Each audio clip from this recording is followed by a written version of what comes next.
અહીં તો એવું પૂછવામાં આવે છે છઠ્ઠી ગાથામાં કે મહારાજ શુદ્ધ આત્મા કોને આપ કહો છો, જેને જાણવો જોઈએ? ભાઈ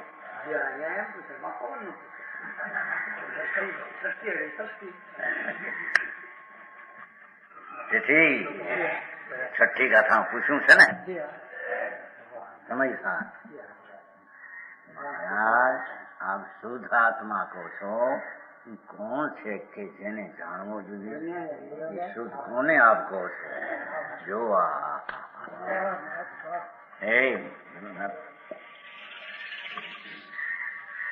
ભગવાન કુમકુંડાચાર્યને એમ પૂછવામાં આવ્યું કે મહારાજ આપ શુદ્ધ આત્માને જાણવો અને એ જ મોક્ષનો ઉપાય છે. તો મહાપ્રભુ એ શુદ્ધ આત્મા કોને કેવો કે જેને અમારે જાણવો જોઈએ? એમ પ્રશ્ન છે ને? કેમ છે ભાઈ? સમજાવવામાં તાર કીધું બાપુ આ તો અલૌકિક વાતું નથી, ઓલી તો વ્યવહારની વાતો એમ કહી પૂછું, બધી વ્યવહારની વાતો પૂછી બધી. જાણે ભગવાનના ભક્તો હોઈએ ને બહુ માન એટલું કહ્યું છે, પણ આત્માનું બહુ માન ને આત્મા શું છે એ વાત એમાં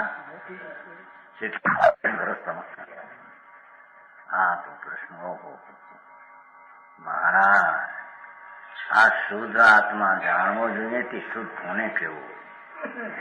પ્રભુ ઉત્તર આપે છે ગુરુ કુમકુંડાચાર્ય, ભાઈ એ ભગવાન આત્મા એને પરદ્રવથી ભિન્ન પાડીને આત્માની સેવા કરવાથી તે આત્મા શુદ્ધ એવો કહેવામાં. હા એ ભગવાન આત્મા શુદ્ધ જ્ઞાન પિંડ આનંદ પિંડ વસ્તુ એને શુદ્ધ કેમ કહ્યો? અને એને શુદ્ધ જાણવા, એ બહુ શુદ્ધ જાણવાથી આત્માની મુક્તિ થાય છે. તો કહે છે ભાઈ ઐન્દ્રથી ભિન્ન ઉપાસવામાં આવતો એમ શુદ્ધ કહેવામાં આવે છે. આ શબ્દ છે ટીકાનો.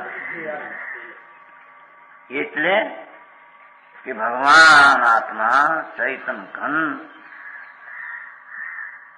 વિજ્ઞાનનું ધામ ખેતર આનંદનું સ્થાન એવો આત્મા પરના કર્મથી ભિન્ન સેવવામાં આવતો, કર્મથી ભિન્ન સેવવામાં આવતો, ઉપાસને આવતો એવો પાઠ છે ને. પરનું લક્ષ છોડી સ્વસ્વભાવના લક્ષ્ય પર્યાયમાં દ્રવ્યની સેવના થવાથી એને શુદ્ધ કહેવામાં આવે.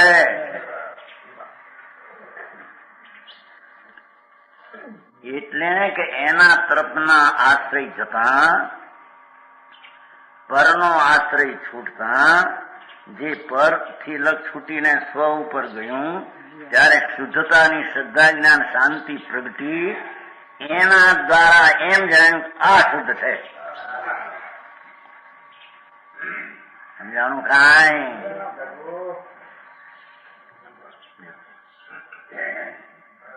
હે હા મૂળ વાત, પ્રયોગ મૂળ વાત.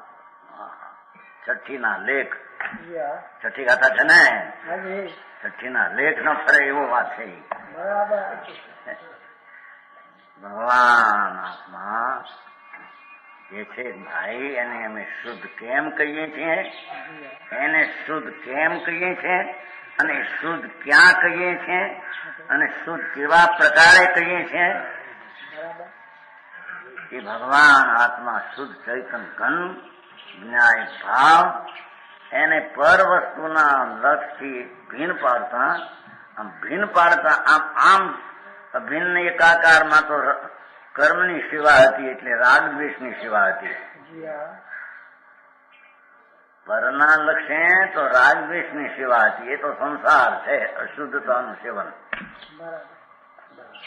છોડીને ચૈતન ભગવાન વિનાયક મૂર્તિ તરફ દ્રષ્ટિ આપતા જે પર્યાયમાં શુદ્ધતા પ્રગટી સેવનથી, આત્માની સેવનથી શુદ્ધતા પ્રગટી, એ શુદ્ધતા પ્રગટી એ દ્વારા આ શુદ્ધ છે એમ જાણવામાં આવે. પર્યાય શુદ્ધ નહીં, વસ્તુ તોલી શુદ્ધ છે. સમજાણું કાંઈ? જવો તો ખરા. હા તથા તથાપી કહાનવાણીના અંકાયે મૂલ્યના કદી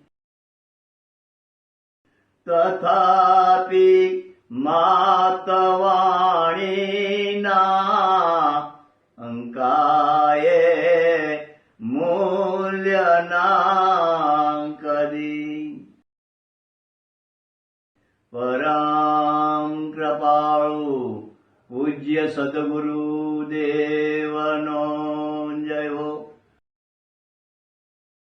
પ્રસામૂર્તિ પૂજ્ય ભગવતી માતનો જય હો. જીનવાણી માતનો જય હો. પરમિત્રાગ દિગંબર જૈન ધર્મનો જય હો.